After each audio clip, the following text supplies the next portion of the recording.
নমস্কার, এসপিইএন চ্যানেলে আপনাদের স্বাগত। এই মুহূর্তে মোহনবাগান ফ্রন্টে সবচেয়ে বড় খবর হলো ভিসা মঞ্জুর হয়ে গেছে সার্গেই লেভেরোর। 30 নভেম্বর তিনি আসছেন, অর্থাৎ রোববার তিনি শহরে পা দিচ্ছেন।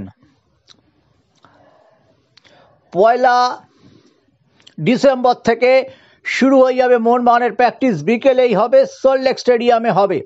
প্রথম দিনে যথেষ্ট সদস্য সমর্থকরা হাজির হবেন তাকে স্বাগত জানাতে। সেদিনকে এক্ষুনি ক্লোজ ডোর প্র্যাকটিস হবে কি না এক্ষুনি বলা যাচ্ছে না, তবে সদস্য সমর্থকরা তৈরি হন।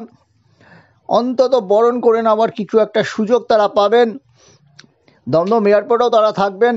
সার্গেই লেভেরোকে জামানা শুরু হবার আর মাত্র কয়েক ঘন্টা বাকি, 100 ঘন্টারও কম। পাশাপাশি বিভিন্ন সংবাদ মাধ্যমে বলা হচ্ছে সার্গেই লেভেরো যখন কোচ হয়ে আসছেন তখন তার দুই প্রিয় খেলোয়াড় হুগো বোমস মোহনবাগানে সই করবেন। কোথাও বলা হচ্ছে আহমেদ জাহু সই করবেন, কোথাও বলা হচ্ছে মুরিতলা ফল সই করবেন।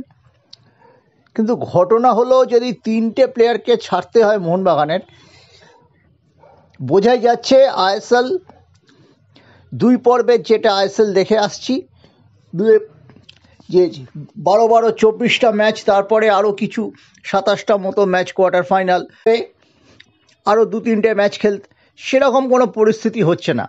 1 পর্বের আইএসএল হবে, সুপার 6 হবে, সেখানে আরও 3টে ম্যাচ হয়তো খেলতে হলো, বা এমনও হতে পারে যে সুপার 6 আরও 5টা ম্যাচ খেলতে হলো। অর্থাৎ ম্যাচ দাঁড়াচ্ছে মেরে কেটে যদি খুব বেশি হয় 12 আর 5-এ 17। কী ফরম্যাটে হবে কেউ জানে না, কবে হবে। হ্যাঁ, একটা লাইমলাইট দেখা যাচ্ছে, সুরঙ্গের শেষে একটা সোনালি রেখা নিশ্চয়ই দেখা যাচ্ছে। আমরা আশা করছি জানুয়ারি মাসের 2য় সপ্তাহের মধ্যে শুরু হয়ে যাবে। সেটা 9 তারিখ হতে পারে, 10 তারিখ হতে পারে, শুক্র শনি রবিবার 11 তারিখ হতে পারে। হয়তো কলকাতাতে কোনো একটা বড় দল 11 তারিখ খেলতে নামলো, এমনও হতে পারে। সেটা অনেক সুদূর প্রসারী ঘটনা, কিন্তু আমরা যেটা বলেছিলাম যে 4 থেকে 5 সপ্তাহ প্র্যাকটিসে যাতে সুযোগ পায় সেই ব্যবস্থা মোহনবাগান সুপার জায়ান্ট করে দিচ্ছেন তাদের নতুন কোচকে। এবং খেলোয়াড় বদল, কিন্তু এই মুহূর্তে খেলোয়াড় বদল খুব সহজ নয়, কারণ সর্বাধিক 17টি ম্যাচ, সর্বনিম্ন 13-14টি ম্যাচের জন্য যদি কোনো প্লেয়ারকে বদল করতে হয় তবে মে মাস পর্যন্ত তাদের মায়না দিতে হবে। যা কন্ট্যাক্ট আছে সেটা দিমিত্রি বলুন, কামিংস বলুন, ম্যাকলারেনকে ছাড়ার তো প্রশ্নই নেই। কেউ বলছেন টম অলড্রেট, বেশ কিছু এটা নিয়ে জল্পনা কল্পনা চলছে। কেউ কেউ হয়তো দিবা স্বপ্নও দেখছেন। এতগুলো পরিবর্তন হবে না, টেনে টুনে একটা পরিবর্তন হতে পারে। তাও কিন্তু বলা আছে কোচ যদি এই যা এক্সিস্টিং প্লেয়ার আছে তাদের নিয়েই কাজ করতে হবে, কোনো নতুন প্লেয়ার কিন্তু দেওয়া হবে না বা পরিবর্তন হবে না, এটা কিন্তু তার চুক্তির ক্লজে রয়েছে। তারপরেও যদি কোচ বিশেষভাবে কাউকে চান, একটা বদল হতে পারে। নিশ্চয়ই গ্রেগ স্টুয়ার্টের জায়গায় ওখানে হোল্ডিং মিডফিল্ডার হিসেবে একজনকে দলে ফিট করতেই হবে, সেটা রবসনকে পারেননি। আমরা দেখা গেছে যে দিমিত্রি অনেক ম্যাচে নিচে নেমে খেলেছেন, কিন্তু এই ভদ্রলোক মলিনাস এই বছরে তো তিনি একদম ডিফোকাসড হয়ে গিয়েছিলেন। ক্যান্সার জয়ী যারা হয় তারা নাকি একটা সময়ের পর সিদ্ধান্তহীনতায় ভোগেন, এটা আমরা এর আগেও বলেছিলাম, এবং আলটিমেটলি দেখা যাচ্ছে যে সেই ব্যাপারটি হলো। প্লেয়ার বদল যে হচ্ছে কথা কিন্তু জোর দিয়ে বলা যাচ্ছে না, 2-3টে প্লেয়ার তো হবেই না, মেরে কেটে একটা প্লেয়ার হতে পারে, কার ওপরে সেক্ষেত্রে কোপ পড়বে সেটাও বলা যাচ্ছে না। কিন্তু প্রাথমিকভাবে কোচকে কিন্তু বলা হয়েছে নতুন প্লেয়ার তুমি পাবে না, তোমার যে এক্সিস্টিং প্লেয়ার আছে, সোনার সংসার মোহনবাগানের। কোচ যদি প্লেয়ারদের ঠিকমতো হ্যান্ডেল করতে পারে, আবার নতুন প্লেয়ারের দরকার কি, ফিটনেসগুলো বাড়াতে হবে, ম্যাচ টাইম দিয়ে তাদের খেলাতে হবে। সেই জন্য ম্যাচ টাইমের জন্য ওই 2 দলে পার্টি খেলা নয়, বেশ কিছু প্রস্তুতি ম্যাচ খেলা দরকার আছে এই অন্তর্বর্তী সময়, যেটা 5 থেকে 6 সপ্তাহ পাবেন লোবেরও। দরকার হলে বেশ কিছু টিম অ্যাভেলেবেল আছে, ডেভেলপমেন্টাল টিম আছে, তাদের সাথে খেলতে পারে মোহনবাগান এসজির।